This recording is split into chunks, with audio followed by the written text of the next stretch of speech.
दमोह जिले के बड़ियागढ़ थाना अंतर्गत ग्राम घूंगस से एक ट्रैक्टर ट्रॉली में सवार होकर हटा फतेहपुर के रास्ते छतरपुर जिले में स्थित जटाशंकर दर्शनों के लिए जा रहे थे। बताया गया है कि दमोह जिले के फतेहपुर चौकी क्षेत्र की टेक के पास खंती में ट्रैक्टर ट्रॉली सहित पलट गया। यह हादसा देर रात्रि का बताया गया है। घटना की जानकारी पुलिस अधीक्षक सोमन सिंह को लगने पर तत्काल मौके पर चौकी प्रभारी फतेहपुर रघुवीर सिंह, प्रधान आरक्षक और अरविंद सिंह ने पहुंचकर सभी घायलों को इलाज के लिए 108 से अस्पतालों में भर्ती कराया। घूंगस से जटाशंकर धाम जिला छतरपुर श्रद्धालु जा रहे थे, जिसमें तत्काल घटनास्थल पर 2 लोगों की मौत हो गई। एक 7 वर्षीय बच्चा हेमेंद्र पुत्र भगवान दास आदिवासी उम्र 10 वर्ष निवासी घूंगस व महिला छोटी बाई पति मनु गौड़ उम्र 45 वर्ष निवासी घूंगस की मौत हो गई, जबकि 2 अन्य घायलों की उपचार के दौरान चिकित्सालय में मौत हो गई है। वहीं घायलों में करीब 2 दर्जन से अधिक घायल लोग शामिल हैं। आधा दर्जन से अधिक करीब 8 घायलों को इलाज के लिए जिला अस्पताल लाया गया। उन सभी की हालत गंभीर बनी हुई है। अस्पताल में मृतकों में लक्ष्मण पुत्र तिल्ली आदिवासी उम्र 17 वर्ष व गंजली वहू 50 वर्ष बताए जा रहे हैं। जिला अस्पताल में 11 वर्षीय चित्तर राजगौड़, 10 वर्षीय कल्पना, ट्रैक्टर मालिक 45 वर्षीय परम लोधी, 12 वर्षीय बल्ला आदिवासी, कुंवर आदिवासी उम्र 20 वर्ष, ममता 40 वर्ष भर्ती हुए हैं। यहां घटना की जानकारी मिलते ही सीएसपी अभिषेक तिवारी, थाना प्रभारी नोहटा अरविंद सिंह जिला अस्पताल पहुंचे। सीएसपी अभिषेक तिवारी ने बताया कि घटना कैसे हुई, ट्रैक्टर मालिक, चालक तथा लाइसेंस आदि की जांच की जा रही है। जो आज कल देर रात एक जो दुर्भाग्यपूर्ण घटना घटित हुई है, उसमें घूंगस गांव के हमारे कुछ लोगों को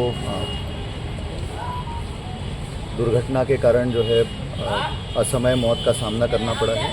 इसमें 4 लोगों की मृत्यु हुई है इस घटना में, और जो लोग घायल हुए हैं उनका इलाज 2 जगह चल रहा है। कुछ लोगों का इलाज बटियागढ़ से उनको हटा ले जाया गया है सामुदायिक स्वास्थ्य केंद्र, और वहाँ पर सभी डॉक्टर्स उनकी ठीक से देखरेख कर रहे हैं। हमारे एक नायब तहसीलदार को भी वहाँ पर ड्यूटी पे लगाया गया है, और जो मुझे जानकारी मिली है उसके अनुसार जितने मरीज़ हटा में हैं वो सभी स्वस्थ हैं और वो खतरे से बाहर हैं। और जो मरीज़ यहाँ पर एडमिट हैं जिला अस्पताल दमोह में, आज मैंने उन सभी को जा कर के उनसे मैंने मुलाकात की है। मैक्सिमम लोगों को आर्थोपेडिक यानी कि अचानक झटका लगने से जो चेस्ट पर या पीठ पर जो चोट लगती है उस तरह की चोट लगी है, तो उन सब का जो है एक्सरे तत्काल कराया जा रहा है।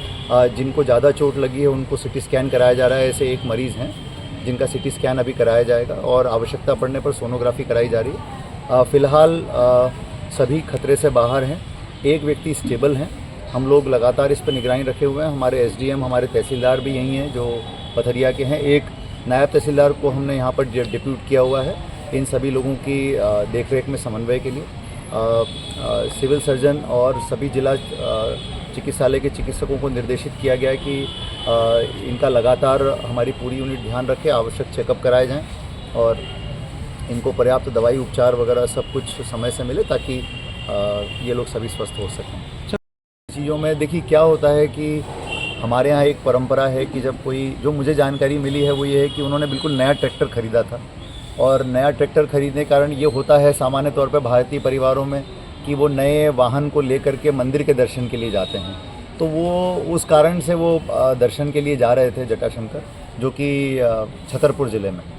तो अब ये एक ऐसी चीज़ है जो कि मतलब जिस पर कोई व्यावहारिक रूप से एकदम से नियंत्रण करना तो संभव नहीं है, लेकिन यस 2 काम हम करेंगे ज़रूर। एक तो लोगों को जागरूक किया जाएगा कि इस तरह से जो है वाहनों पर सवारी करके और जिस कार्य के लिए वाहन का उपयोग होता है उसमें किया जाए और इस तरह की परिस्थितियों से बचा जाए।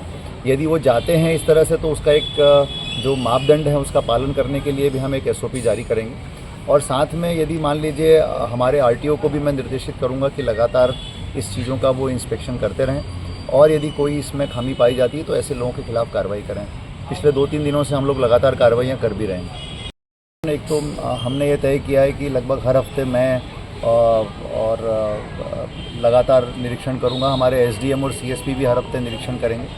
आज जब मैं यहाँ पे आया था तो मुझे दो चीज़ें जो बड़ी नज़र आई, जिसमें मैंने इनको बताया है कि एक तो अस्पताल में कहाँ किसको कैसे पहुँचना है उसके साइन जो है वो ठीक से नहीं लगे हुए हैं। तो कम से कम बाहर एक बड़ा साइन बोर्ड हो जिससे सामने वाले को समझ में आए कि उसको कहाँ जाना है। अस्पताल में इस तरह के साइनेज नहीं होने से लोग भटक जाते हैं कई बार। तो एक चीज़ तो मैंने ये बताई है। दूसरी चीज़ मैंने ये बताई कि ओपीडी का हमारा मैनेजमेंट जो है वो व्यवस्थित होना चाहिए। लोगों को बहुत कम से कम समय तक वेट करना पड़े पर्ची लेने के लिए और आगे इलाज में, ये हमको सुनिश्चित करना है। उसके लिए मैंने ओपीडी स्थल का भी निरीक्षण किया है और वहाँ जो ऑपरेटर्स हैं उनके काम को भी देखा है। तो ये समझ में आया कि कई बार जब साइट इनकी स्लो हो जाती है या बंद हो जाती है तब भी ये साइट चलने का इंतज़ार करते हैं। तो मैंने कहा है कि यदि साइट बंद हो जाती है तो आप मैन्युअली जो है पर्ची बनाइए, लेकिन उसके कारण लोगों को घंटों तक हम खड़े नहीं रख सकते हैं। तो ये अभी निर्देश दिए हैं। शाम को मैं इनके साथ बैठ के फिर रिव्यू करूँगा कि जो हम लोगों ने अभी तक इन पर निर्देश दिए थे उस पर क्या कार्रवाई। तो मुझे लगता है वो भी मेहनत कर रहे हैं, सिविल सर्जन भी लगातार।